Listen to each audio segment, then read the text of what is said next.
Hello everyone, good morning. তোমরা সবাই কেমন আছো? আশা করি ভালোই আছো। আমিও ভালো আছি। সকাল সকাল গরম গরম চা নিয়ে বসে পড়েছি। আজকে 3 কাপ চা করেছি। আজকে আমার বর বাড়িতে আছে, তাই 3 কাপ চা হয়েছে। চা খাওয়া হয়ে গেছে। চা খাওয়ার পর আলনাটা ভালো করে গুছিয়ে নিচ্ছি। গুছানো আমার হয়ে গেছে। এখানে সব আমার বরের জামা কাপড় আছে। আমাদের জামা কাপড় অন্য ঘরে থাকে। এই আলনাটা আমার বরের জামা কাপড়ই রেখে দিলাম। রেখে দেওয়ার পর ঘর বারান্দা সব মোছা হয়ে গেছে ঝাঁট দিয়ে। একটা আমার ননদের মেয়ে এসেছিলো, ও খেলা করছে বলে আমি একটু ভিডিও করছি, কিন্তু আমাকে ভিডিও করতে দিল না। ফোনটা খালি বারবার করে কেড়ে নিচ্ছে।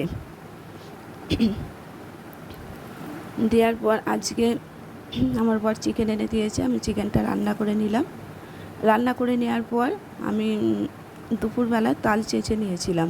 তালটা চেঁচে নেওয়ার পর তাল পুরুলি করবো আজকে। দেখো, তেল গরম হয়ে যাওয়ার পর একে একে পুরুলিগুলো দিয়ে আমি ভেজে নিচ্ছি। কেমন, ভালো পারি না, কেমন হয়েছে কমেন্ট করে জানিও।